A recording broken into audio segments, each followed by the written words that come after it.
जय हिंद साथियों।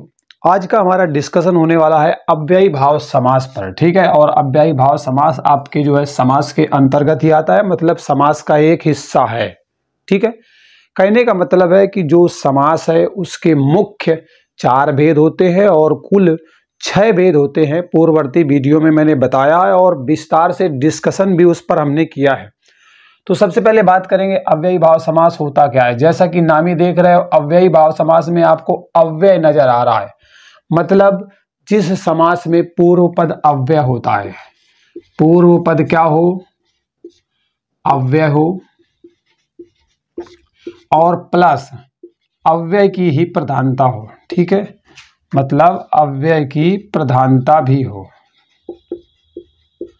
मतलब जिस समास में पूर्व पद अव्यय होने के साथ साथ प्रधानता भी रखे, वहां पर आपको कौन सा समास देखने को मिलेगा? अव्ययी भाव समास देखने को मिलेगा। अब मुख्य बात है कि क्या कोई पहचान का रास्ता है? तो पहचान का रास्ता भी है, लेकिन कुछ पहले एग्जाम्पल के माध्यम से इसे हम और स्पष्ट करते हैं, उसके बाद हम पहचान पर जाएंगे। ठीक है, चलिए, मैंने एक लिया अव्यय, मैंने ले लिया एक प्रति, मैंने क्या किया? अव्यय को ले लिया। ये क्या है बेटा? एक अव्यय है।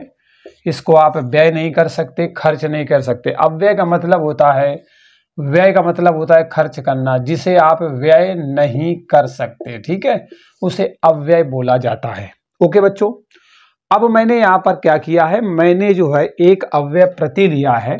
अब इससे देखिएगा मैं कितने सारे एग्जाम्पल बनाने का प्रयास करता हूँ, और बनाने में हम लोग मिलके बनाएंगे। ठीक है, कितनी सफलता मिलती है।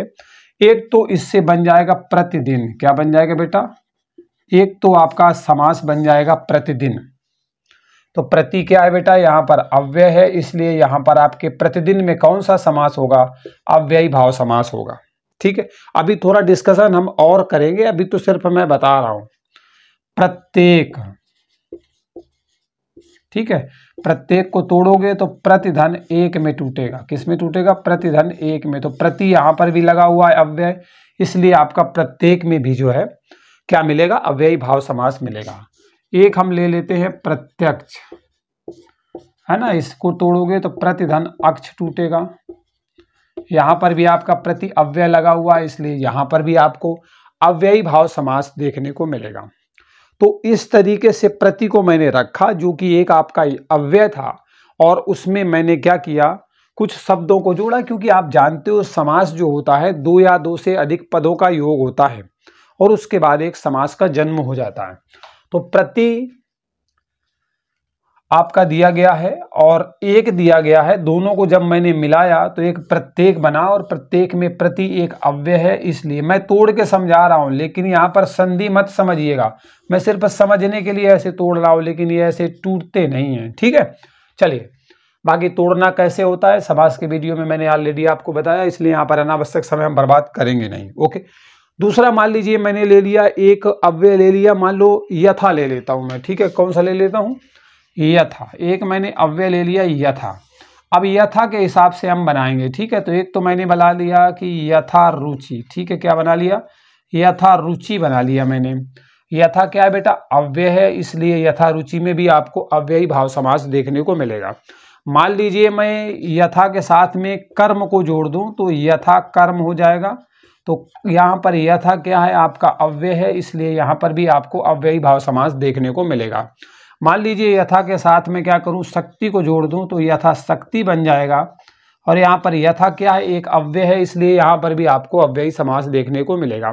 मान लीजिए मैं इसके साथ में यथा विधि कर दूं। ठीक है, विधि को जोड़ दूं तो आप देख रहे हो यथा लगा हुआ है, एक अव्यय है, इसलिए यथा विधि में आपका जो है अव्ययी भाव समास हो जाएगा। मतलब समझो, पहले बात को समझो।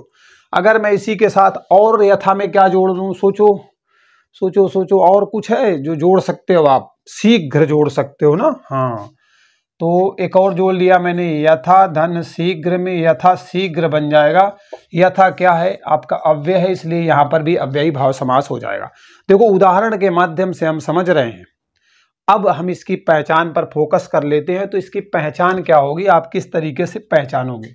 तो पहचान देख लेते हैं। ठीक है, थोड़ी सी पहचान है, ज्यादा नहीं है, इसलिए यहां पर मैंने लिख दिया। देखो बेटा, जो भी आपका समास दिया गया है उसमें आप क्या ढूंढोगे, तो आपको पहला पद ढूंढना है। अगर पहला पद आपको अनु मिल जाए तो समझ लेना वहां पर कौन सा समास रहने वाला है, अव्ययी भाव रहने वाला है। अगर वहां पर आपको पहला पद बड़ा मिल जाए, बड़ा आ मिल जाए, तो समझ लेना वहां पर अव्ययी भाव समास है। बात समझ रहे हो ना? ओके। अगर आपको प्रति मिल जाए, यहाँ पे मैंने लिखा भी है, प्रति मिल जाए तो भी समझ लेना अव्ययी भाव समास मिल जाएगा। अगर यथा मिल जाएगा तो भी आपको अव्ययी भाव समास देखने को वहां पर मिल जाएगा। अगर भर मिल जाएगा तो भी आप काम चला लीजिएगा जी भर के, ठीक है। और हर मिल जाए तो भी आप काम चला लीजिएगा। मतलब ये प्रकार के जो शब्द है ना, ये आपको देखने को मिलेंगे, पहले पद में मिलेंगे। और ये शब्द क्या है? अव्यय है। ठीक है, क्या है बेटा? अव्यय है। इन्हें आप खर्च नहीं कर सकते हो, बदल नहीं सकते हो। समझ रहे हो ना? चलिए, तो इस तरीके से आपने देखा बे भी आता है, बे है ना, बेसहूर है ना, इस तरीके से बा भी आता है, बा कलम वगैरह, ये भी सब आपके अव्यय में ही आते हैं और अव्ययी भाव समास के अंतर्गत आने वाले उदाहरणों में से इनकी वजह से जो है वो शामिल हो जाते हैं, इन अव्यय की वजह से शामिल हो जाते हैं। अब आप कहोगे अनु लिखा गया था, तो अनु के हिसाब से आप अनुरूप लिख लीजिएगा। ठीक है, अनुरूप लिख लीजिएगा। अनु एक अव्यय है, इसलिए यहाँ पर भी आपको अव्ययी भाव समास देखने को मिल जाएगा। मान लीजिए बे लिखा हुआ है, तो बे से आप बना लीजिएगा। मान लीजिए आप तो एक तो बे कलम बना सकते हैं। ठीक है, तो बे लगा हुआ है, अव्यय है, अव्ययी भाव समास हो जाएगा, कोई दिक्कत नहीं होनी चाहिए। बेकाम भी ले सकते हो इसकी जगह में। ठीक है, चलिए अगर बा वाले में जाओगे तो बा कलम मिल जाएगा। ठीक है, बा कलम, तो इसलिए बा मिल जाएगा, तो इसको भी आप ले लीजिएगा।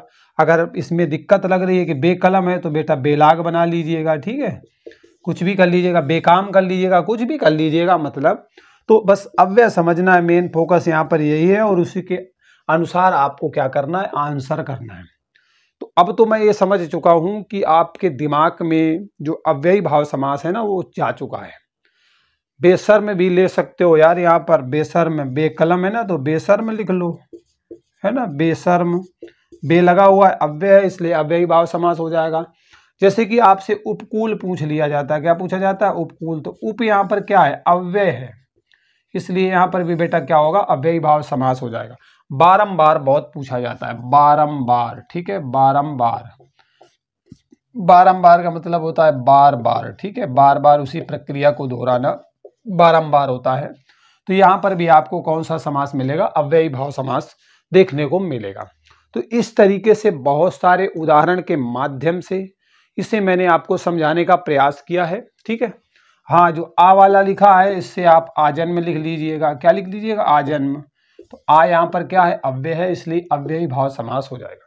इतने सारे एग्जाम्पल शायद किसी ने दिया होगा, लेकिन मेरा उद्देश्य यही है कि मैं आपको किसी भी टॉपिक को ना इतने एग्जाम्पल के माध्यम से समझाऊं। कहते नहीं है कि इमेज बन जाती है अपने दिमाग में, बहुत सारे एग्जाम्पल अपनी नज़र के सामने से गुजरते हैं। अगर बाई चांस हम नियम भूल भी गए ना, तब भी अप्लाई कर लेते हैं, मतलब उसकी सप्लाई सही आंसर में हो जाती है, क्योंकि हमें इतनी प्रैक्टिस हो जाती है। इसीलिए तो बोलते हैं practice makes a man perfect. सच में ऐसा होता है।